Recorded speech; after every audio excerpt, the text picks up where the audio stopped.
వంటలకు ఇంతకంటే స్వచ్ఛమైన గానుగ నూనె మరెక్కడా దొరకదు. SRV naturals. ఆర్డర్స్ కై స్క్రీన్ పై నెంబర్ కి కాల్ చేయండి.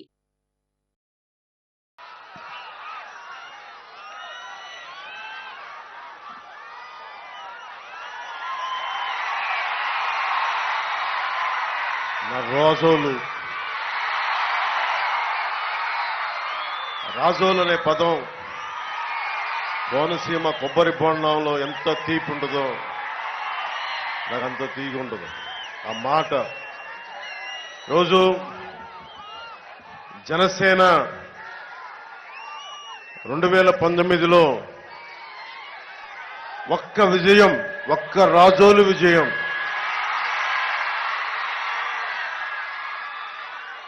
మబ్బులు కమ్మిన చోట,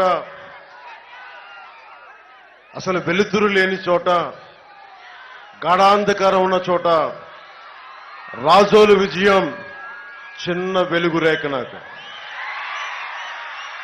మా ఆడపడుచులు మబ్బుల్లో పరిగెత్తే పిడుగుల్లాంటి యువత, మేడలపైన మిద్దెలపైన ఉండి ఆశీర్వదించే పెద్దలు, మీరందరూ నిలబడితే ఈ రోజున ఆ ఒక్క చిన్నపాటి విజయం ఈ రోజున రాష్ట్రానికే, జనసేన రాజకీయ పరిస్థితులకి వెన్నెముకైపోయింది. ఆ విజయం మీది. వారాహి ఈ వేదిక మీద నాతో పాటు ఉన్న శ్రీ జిఎం హరీష్ గారికి ఎంపీ క్యాండిడేట్ గా తెలుగుదేశం పార్టీ నుంచి సైకిల్ గుర్తు మీద మన హరీష్ గారు పోటీ చేస్తున్నారు, జిఎం బాలయోగ్ గారి అబ్బాయి. అలాగే జనవాణి కార్యక్రమానికి సంధానకర్తగా వ్యవహరించి ముందుకు తీసుకెళ్లిన శ్రీ వరప్రసాద్ గారికి గాజు గ్లాస్ గుర్తు మీద మన పార్టీ తరఫున పోటీ చేస్తా ఉన్నారు. అలాగే ఎక్స్ ఎమ్మెల్సీ టీడీపీ నుంచి రుద్రరాజు పద్మరాజు గారికి మనస్ఫూర్తిగా నా హృదయపూర్వక నమస్కారాలు. BJP ex MLA Manepalli Ayyaji Vema గారికి మనస్ఫూర్తిగా నా హృదయపూర్వక నమస్కారాలు. కొత్తపల్లి సుబ్బారెడ్డి గారికి, మనకి ఎన్నికల్ని పరిశీలకులుగా ఉన్న కొత్తపల్లి సుబ్బారెడ్డి గారికి నా హృదయపూర్వక నమస్కారాలు. లింగోలు పెద్దబాబులు గారికి, సీనియర్ నాయకులు జనసేన పార్టీకి, వారికి నా హృదయపూర్వక నమస్కారాలు. దిరిసెల బాలాజీ గారికి, state joint secretary Janasena party, వారికి నా హృదయపూర్వక నమస్కారాలు. అలాగే గెడ్డం మహాలక్ష్మి ప్రసాద్ గారికి నా హృదయపూర్వక నమస్కారాలు. మేడిచెర్ల సత్యవాణి గారు ఎంపీపీ మల్కీపురం. మనం ఆ రోజు గుర్తున్న సభలో మన మల్కీపురంలో శ్మశానం లేదనేది, ఆ శ్మశానం అవసరాన్ని మనం తీర్చుదాం. అలాగే వనమాలి ములా స్వామి గారు సీనియర్ టీడీపీ నాయకులు, మత్స్యకార సామాజిక వర్గం నుంచి వచ్చిన వారికి నా హృదయపూర్వక నమస్కారాలు. కేతా శ్రీని గారికి MPP, Razole state BCCL secretary Telugu Desam పార్టీకి, వారికి కూడా నా హృదయపూర్వక నమస్కారాలు. అంతేకాకుండా ఇక్కడి నుంచి వచ్చిన తెలుగుదేశం కార్యకర్తలకి, జనసేన నాయకులకి, జన సైనికులకి, తెలుగు మహిళలకి, వీర మహిళలకి, యువతులకి, నా అక్క చెల్లెలకి, మా ఆడపడుచులకి, పెద్దలకి మరోమారు ధన్యవాదాలు తెలుపుకుంటూ మరోమారు హృదయపూర్వక నమస్కారాలు. ఇది మనకి 18 రోజులు మిగిలి ఉంది. 5 సంవత్సరాల నుంచి పనిచేస్తా ఉన్నాం. ఈ 5 సంవత్సరాల నుంచి మనం రోడ్ల మీదే ఉన్నాం. నన్ను మొదటి తరం రాజకీయ నాయకుడిని నేను. వైఎస్ జగన్ గారు లాగా వారి తాతల దగ్గర నుంచి, వారి తండ్రుల దగ్గర నుంచి 150 సంవత్సరాలున్న కాంగ్రెస్ పార్టీ నుంచి వచ్చిన వాడిని కాదు. మన స్వయం కృషి మీద చిన్నపాటి ప్రభుత్వ ఉద్యోగి కొడుకుని నేను మీ అందరి అభిమానంతో నటనలోకి వెళ్లి మీ అభిమానాన్ని సంపాదించుకొని 2009లో రాజకీయ ప్రస్థానాల్లో భాగస్వామి అయ్యి దాన్ని నిలబెట్టుకోలేకపోయినా ఆ బాధ, మన వల్ల కాదు రాజకీయ పార్టీ అని అందరూ అంటే పంతం తీసుకున్నాను, బలంగా తీసుకున్నా. దశాబ్దం నుంచి ఎవ్వరి ఆసరం లేకుండా ఒక్క మీ గుండెల్లో మీరు ఇచ్చిన బలమే ఈ రోజున జనసేన నిలబెట్టింది. జగన్ వెళ్ళిపోయే సమయం అయిపోయింది. అంటే ఇది నేను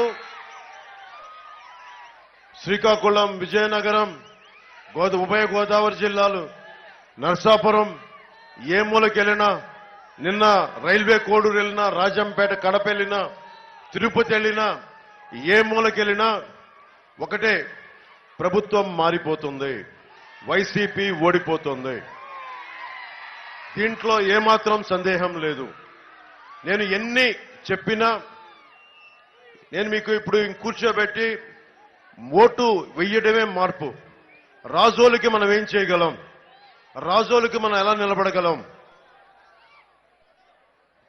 ఇది కోనసీమ ప్రాంతం. ఇది కొబ్బరి కొడుకుని పెద్ద కొడుకుగా చూసుకునే, కొబ్బరి చెట్టుని పెద్ద కొడుకుగా చూసుకునే నేల ఇది. ఇలాంటి పచ్చడి, ఇందాక వరప్రసాద్ గారు చెప్తా ఉన్నారు, రాష్ట్ర విభజన జరిగినప్పటి నుంచి కూడా కోనసీమ జిల్లాల మీదే దృష్టి అందరికీ. తెలంగాణ నాయకులు కూడా ఒకటే అనేవాళ్ళు, మీకు పచ్చడి కోనసీమ జిల్లాలు ఉన్నాయి, మీకు ఎక్కడ చూసినా గోదావరి నది ఉంది, నదీ పరివాహక ప్రాంతాలు ఇలాంటివి ఉండి మేము వెనకబడిపోతున్నాం, మీరు బాగున్నారని చెప్పి కేవలం ఉభయ గోదావరి జిల్లాలను చూపించి అభివృద్ధిని చెప్పి ఈ రోజున మనం విడిపోయితే నష్టపోయాం మనం ఈ రోజున. అలాంటి ఉభయ గోదావరి జిల్లాలకి గోదావరి పారుతూనే ఉంది ఒకవైపు, కానీ తాగడానికి నీళ్లు లేవు. లంకల గ్రామాలకి చిన్నపాటి వరద వస్తే దారి లేకుండా పోతా ఉంది, నీటి సౌకర్యం లేదు. ముఖ్యంగా కోనసీమ రైతాంగం మనకి రాజమండ్రికి వచ్చి నాకు క్రాప్ హాలిడే ప్రకటించాం, మా పరిస్థితి ఏంటని చెప్పి ఒక్కొక్క కష్టం చెప్తే నిజంగా నాకు కదిలిపోయాను. కోనసీమ రైతాంగానికి మీరు చెప్పిన సమస్యల్ని నా గుండెల్లో తీసుకున్నాను. ఆ రోజు మీరు చెప్పిన పాయింట్స్ అన్ని రాసుకున్నాం. ముందుగా అన్నం పెట్టే కోనసీమ రైతాంగానికి ఉమ్మడి కూటమి Bharatiya Janata party, Telugu Desam party, Janasena party, ఈ కూటమి రైతాంగానికి ఎంత బలంగా నిలబడదో మీకు తెలియజేసుకుంటాను. ఎమ్మెల్యే రాపాక గారి అవినీతి గురించి మళ్ళీ మాట్లాడుకుందాం.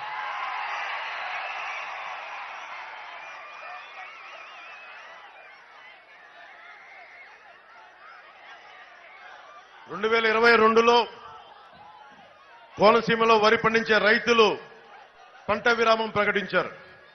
నీరు అందించడంలో ప్రభుత్వం నిర్లక్ష్యం, కాలువల నిర్వహణ లేక ముంపు సమస్య, పెట్టుబడి పెరిగిపోవడం, మద్దతు ధర ఇవ్వకపోవడం, పంటలు వేయలేదు.